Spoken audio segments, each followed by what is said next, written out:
नमस्कार, news take के Y factor में आपका स्वागत है। मैं हूं योगेश मिश्र। हिटलर के प्रचार मंत्री गोएबल्स कहा करते थे कि एक झूठ को कई बार बोला जाए तो सच लगने लगता है, सच साबित हो जाता है। इन दिनों आभासी दुनिया में इस तरह के तमाम उदाहरण आपको मिलते होंगे।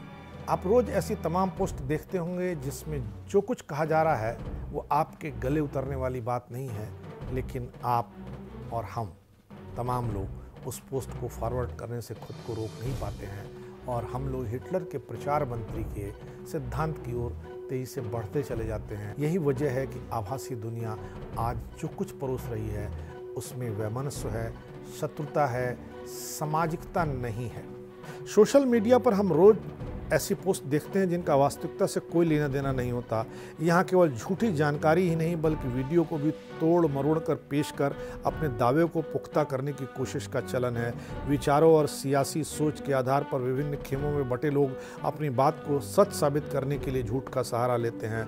2019 के लोकसभा चुनाव से पहले अप्रैल महीने में किए गए एक सर्वे में खुलासा हुआ था कि 30 दिनों में फेसबुक और व्हाट्सएप पर हर 2 भारतीयों में से एक को झूठी खबर प्राप्त हुई। सोशल मीडिया के इन दोनों मंचों का यूजर्स तक गलत जानकारी पहुंचाने के लिए जमकर उपयोग किया गया। Online startup social media matters और नई दिल्ली के institute for governance policies and politics की ओर से किए गए सर्वे में पाया गया कि 53% भारतीयों को सोशल मीडिया मंचों पर चुनाव से जुड़ी गलत सूचना ही मिलती है। इस सर्वे में 62% लोगों का मानना था कि लोकसभा चुनाव फेक न्यूज़ के प्रसार से जरूर प्रभावित हुआ होगा। सर्वे के नतीजों के मुताबिक फेसबुक और व्हाट्सएप गलत सूचनाओं को फैलाने के लिए इस्तेमाल किए जाने वाले सबसे प्रमुख मंच हैं। सर्वे में यह भी कहा गया कि 50 करोड़ लोगों की इंटरनेट तक पहुंच होने के कारण झूठे समाचारों का व्यापक प्रभाव पड़ता है। यदि ऐसे केसों की पड़ताल की जाए जिनके जरिए झूठ फैलाने की कोशिश की गई तो उसका कोई अंत नहीं है। यहाँ हम कुछ झूठे केसों का उदाहरण देते हैं। वैसे तो अनंत उदाहरण हैं, हरिकथा की तरह सब कुछ अनंत है, लेकिन कुछ महत्वपूर्ण केस आपके सामने रखते हैं जो जरूर आपके इर्द गिर्द से गुजरे ही होंगे। पहला, इस साल वैलेंटाइन डे के दिन 14 फरवरी को फेसबुक पर हिंदी और बंगाली में एक संदेश जमकर वायरल हुआ। इस संदेश में शहीद भगत सिंह, सुखदेव और राजगुरु की फोटो के साथ कैप्शन लिखा गया था कि 1931 में इसी दिन भगत सिंह जी, सुखदेव जी और राजगुरु जी को लाहौर में फांसी की सजा सुनाई गई थी। अब यदि संदेश की सच्चाई की पड़ताल की जाए तो सच्चाई यह है कि भगत सिंह जी, सुखदेव जी और राजगुरु जी को फांसी की सजा लाहौर में 7 अक्टूबर 1930 को सुनाई गई थी। बाद में देश के इन तीनों प्रसिद्ध क्रांतिकारियों को 23 मार्च 1931 को फांसी पर लटका दिया गया था। संदेश में किए गए दावे के मुताबिक 14 फरवरी की तारीख का इन शहीदों से कोई लेना देना नहीं है। केस नंबर 2, पिछले दिनों ट्विटर और सोशल मीडिया पर डाली गई वीडियो क्लिप में दावा किया गया कि पाकिस्तान की नेशनल असेंबली में भारत के प्रधानमंत्री नरेंद्र मोदी के समर्थन में मोदी मोदी नारे लगे। भाजपा सांसद शोभा करांडलाजे ने ट्वीट कर वीडियो डालते हुए दावा किया कि पाकिस्तान की संसद में इमरान खान के सरकार के खिलाफ विपक्षी सांसदों ने मोदी मोदी के नारे लगाए। इस वीडियो में दिख रहा है कि पाकिस्तान के विदेश मंत्री के संबोधन के दौरान विपक्ष की ओर से मोदी मोदी के नारे लगाए जा रहे हैं। एक टीवी चैनल के नामी एंकर ने भी इस वीडियो क्लिप को ट्वीट करते हुए कहा कि अभी तो यह झांकी है, लाहौर कराची बाकी है। कुछ न्यूज़ पोर्टल में यह खबर प्रसारित भी हो गई, कुछ टीवी चैनलों ने यह खबर दिखाया भी। पाकिस्तानी संसद में मोदी मोदी के नारे गूंजे, इस पर तमाम लोग इतराए भी। जब इस वीडियो क्लिप की सच्चाई की पड़ताल की गई तो पता चला कि पाकिस्तान की संसद में वोटिंग के नारे गूंजे थे, जिसे मोदी मोदी का नारा बता करके प्रचारित किया गया। प्रधानमंत्री नरेंद्र मोदी के समर्थन में पाकिस्तान के नेशनल असेंबली में इस तरह की कोई नारेबाजी हुई नहीं। हालांकि यह सच्चाई है कि सदन के कार्यवाही के दौरान सत्ता पक्ष के नेताओं ने विपक्ष पर भारत के प्रधानमंत्री पीएम मोदी के साथ मिलीभगत करके देश में अराजकता फैलाने का आरोप जरूर लगाया। केस नंबर 3, प्रधानमंत्री नरेंद्र मोदी की छवि को धक्का पहुंचाने के लिए पिछले दिनों पूर्व अमेरिकी राष्ट्रपति बराक ओबामा के एक ट्वीट का फर्जी स्क्रीनशॉट खूब वायरल हुआ। इस ट्वीट के साथ दी गई फोटो में ओबामा मोदी के साथ हाथ मिला रहे हैं। इस फोटो के साथ लिखे गए संदेश में बताया गया है कि ओबामा इस बात को लेकर शर्मिंदा हैं कि उन्होंने कभी मोदी के साथ हाथ मिलाया था। यह स्क्रीनशॉट सोशल मीडिया के विभिन्न प्लेटफॉर्मों पर खूब वायरल हुआ। दावा किया गया कि यह ट्वीट ओबामा की ओर से पिछले साल किया गया। जब इस ट्वीट की सच्चाई की पड़ताल की गई तो पता चला ओबामा ने कभी ऐसा कुछ कहा ही नहीं था, लिखा ही नहीं था। ओबामा के वेरीफाइड ट्विटर हैंडल की 5 दिसंबर की पड़ताल करने पर पता चला उन्होंने इस तरह का कोई ट्वीट नहीं किया था।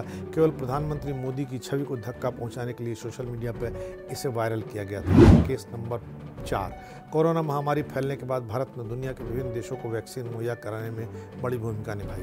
विदेश मंत्री एस जयशंकर ने पिछले दिनों जानकारी दी थी कि 5 मार्च को भारत में बनी वैक्सीन ब्रिटेन भी भेजी गई थी। इसके बाद फेसबुक और ट्विटर पर वायरल पोस्ट में कहा गया कि ब्रिटेन की महारानी क्वीन एलिजाबेथ द्वितीय ने प्रधानमंत्री नरेंद्र मोदी को कोरोना की वैक्सीन मुहैया कराने के लिए धन्यवाद दिया है।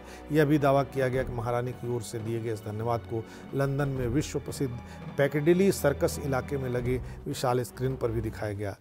हमें कोविड-19 वैक्सीन मुहैया कराने के लिए प्रधानमंत्री मोदी को धन्यवाद। पोस्ट लिखने वालों ने इसके साथ यह भी लिखा कि मोदी जी ने एक बार फिर हमें गर्व का अनुभव कराया। पोस्ट की सच्चाई की पड़ताल करने पर पता चला कि ब्रिटेन की महारानी ने कोई भी ऐसा वाक्य कहा नहीं था, कोई भी ऐसा संदेश दिया नहीं था।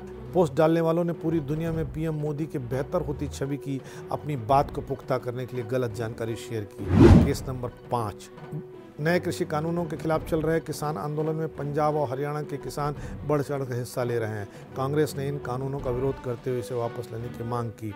पंजाब के मुख्यमंत्री कैप्टन अमरिंदर सिंह ने भी इन कानूनों का खुलकर विरोध किया। पिछले दिनों सोशल मीडिया पर कैप्टन अमरिंदर सिंह की उद्योगपति मुकेश अंबानी के साथ फोटो व वीडियो डालकर दावा किया गया कि एक ओर तो कैप्टन किसान आंदोलन का समर्थन कर रहे हैं, दूसरी ओर पंजाब में निवेशकों के लिए मुकेश अंबानी से मुलाकात भी कर रहे हैं। इसके जरिए किसानों को गुमराह करने की कोशिश की गई, क्योंकि किसान मुकेश अंबानी और गौतम अडानी को घेरने में जुटे हुए हैं। इस फोटो और वीडियो की सच्चाई की पड़ताल करने पर पता चला कि यह फोटो और वीडियो 31 अक्टूबर 2017 का है, जिसे कैप्टन अमरिंदर सिंह ने अपने ट्विटर हैंडल से खुद ट्वीट किया था। एक मैसेज चला कि अमेरिका, चीन, ब्रिटेन वगैरह में हजारों रुपए में वैक्सीन लग रही है, जबकि भारत में इसे मुफ्त लगाया जा रहा है। यह मैसेज बहुत फॉरवर्ड किया गया। सच्चाई है कि जिन देशों का नाम गिनाया गया वहाँ भी फ्री में वैक्सीन ही लग रही है। एक मैसेज चला था जिसमें कहा गया कि WHO ने पूरी तरह से यू टर्न लेते हुए कहा कि कोरोना एक सीजनल वायरस है। यह मौसम बदलाव के दौरान होने वाली खांसी, जुकाम, गला दर्द है, इससे घबराने की जरूरत नहीं है। WHO अब कहता है कि कोरोना रोगी को न तो अलग रहने की जरूरत है, न ही जनता को सोशल डिस्टेंसिंग की जरूरत है, जबकि ये पूरी तरह झूठी खबर थी। एक मैसेज चला कि मुकेश अंबानी के बेटे का लीवर ट्रांसप्लांट हुआ है, उसकी स्थिति बहुत नाजुक है, उसका वजन 30 किलो कम हो गया है, लेकिन यह मैसेज भी झूठा था। मुकेश अंबानी का बेटा बाकायदा IPL के मैच देख रहा था। पिछली दिवाली के आसपास एक मैसेज वायरल हुआ जिसमें बताया गया था कि भारत में दमा यानी अस्थमा फैलाने के लिए चीन ऐसे पटाखे बनाकर भेज रहा है जिसमें कार्बन मोनोऑक्साइड भरी हुई है। पटाखों में पारा भरा हुआ है, ऐसी लाइटें बनाई हैं जिससे आदमी अंधा हो जाता है। और तो और ये मैसेज विश्वजीत मुखर्जी, वरिष्ठ जांच अधिकारी, गृह मंत्रालय, भारत सरकार के नाम से चलाया गया था। पड़ताल में पता चला कि कोरी कल्पना से भरा मैसेज था। व्हाट्सएप पर एक मैसेज वायरल हुआ जिसमें कहा गया कि सरकार बिना कोई पैसे दिए एक फॉर्म भरने पर सभी घरों को सोलर पैनल मुफ्त दे रही है। इस मैसेज में एक फॉर्म का लिंक भी अटैच है। सच्चाई है कि इस पर क्लिक करने से ऑनलाइन फ्रॉड का शिकार हम आप बन सकते हैं। एक मैसेज वायरल हुआ जिसमें दावा किया कि व्हाट्सएप को रिलायंस ने खरीद लिया है। यह मैसेज मुकेश अंबानी के नाम से चला था। यह वायरल मैसेज पूरी तरह फर्जी है। किसी ने गालिब से पूछा, गालिब ने कहा, जिंदगी में गम है, गम में दर्द है, दर्द में मजा है, मजे में हम है। यह गालिब के नाम से चलाया गया, पर कहीं भी गालिब ने यह लिखा ही नहीं है। कोरोना वैक्सीन की रेट फाइजर कंपनी 2800 रुपये, मॉडर्ना 2715 रुपये, चीन की साइनोफार्म 5650 रुपये, सिनोवाक 1027 रुपये, नोवावेक्स 1114 रुपये, स्पुतनिक भी 700 रुपये। इनके मुकाबले भारत सरकार द्वारा सरकारी अस्पतालों में फ्री वैक्सीनेशन किया जा रहा है और प्राइवेट अस्पतालों में 250 रुपये की वैक्सीन 100 रुपये में लगवाई जा रही है। पूरी दुनिया में सबसे सस्ता वैक्सीनेशन कार्यक्रम भारत में चलाया जा रहा है, पर सोशल मीडिया पर इस दावे की हवा निकल गई। सोशल मीडिया प्लेटफॉर्म पर यह मैसेज बहुत वायरल हुआ जिसमें कहा गया कि इटली पहला देश बन गया जिसने कोविड-19 से मरे हुए आदमी का पोस्टमार्टम किया। पोस्टमार्टम के आधार पर यह दावा किया जा रहा था कि कोविड-19 मौजूद ही नहीं है, बल्कि यह सब एक बड़ा ग्लोबल घोटाला है। लोग असल में amplified global 5G electromagnetic radiation के कारण मर रहे हैं, जबकि यह दावा पूरी तरह गलत था। इस दावे का बहुत प्रचार किया गया और आज भी आपको हो सकता है यह दावा जाने अनजाने हाथ लग जाता हो। इस तरह की अनगिनत फेक न्यूज़ से आपका पाला पड़ता होगा और जाने अनजाने आप उस फेक न्यूज़ को फैलाने का कारण भी बनते होंगे, भले ही वो दूसरों को हंसाने के लिए, बहलाने के लिए, फुसलाने के लिए। लेकिन आप सोचिए कि आप ऐसी फेक न्यूज़ के मार्फत विश्वास लोगों का खो रहे हैं, समाज में अविश्वास का बीज बो रहे हैं। ये तो कुछ मानगी है। ऐसी अनंत कथाएं, अनंत संदेश से आप सबको रोज गुजरना पड़ता होगा। इस आभासी दुनिया में लड़के लड़की की प्रोफाइल बनाकर मोबाइल रिचार्ज करवा रहे हैं। फिशिंग का धंधा तेजी से पसरा हुआ है। जिस दुनिया में ऐसे लोग हों इतनी छोटी छोटी बातों के लिए झूठ का सहारा लेते हों तो उस दुनिया की हकीकत आराम से समझी जा सकती है जहां झूठ का व्यापार तेजी से फैल रहा है।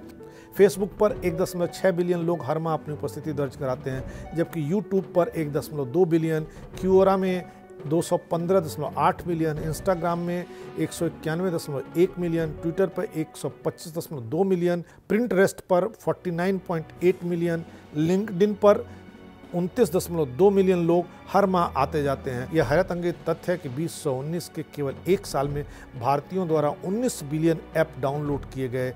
यह 2016 की तुलना में 195% बढ़ोतरी को दर्शाता है। औसत भारतीय सोशल मीडिया प्लेटफॉर्मों पर हर सप्ताह तकरीबन 17 घंटे बिताता है। इस साल के अंत में भारत में सोशल मीडिया के उपयोगकर्ताओं की संख्या 448 मिलियन हो जाएगी। 2019 में यह आंकड़ा केवल 351 मिलियन का था। भारत में फेसबुक सबसे लोकप्रिय सोशल मीडिया प्लेटफॉर्म है। इसके 270 मिलियन उपयोगकर्ता हैं। दुनिया भर में पसरे फेसबुक के सबसे अधिक उपयोगकर्ता भारत में ही हैं। एक अनुमान के अनुसार इस साल के अंत में भारत में 760 मिलियन उपयोगकर्ता स्मार्टफोन के हो जाएंगे, जबकि दुनिया में यह आंकड़ा 3.8 बिलियन का होगा। एक ऐसी दुनिया में जहां अपने अनिश्चित जीवन के निश्चित घंटे रोजाना खर्च कर रहे हैं, वहाँ इतना झूठ पसरा हो तो तौबा करने के अलावा कोई रास्ता नहीं बचता है। इस बार इतना ही। अगली बार फिर मिलेंगे किसी नए सवाल पर नए ढंग से बात करने के लिए। तब तक के लिए नमस्कार।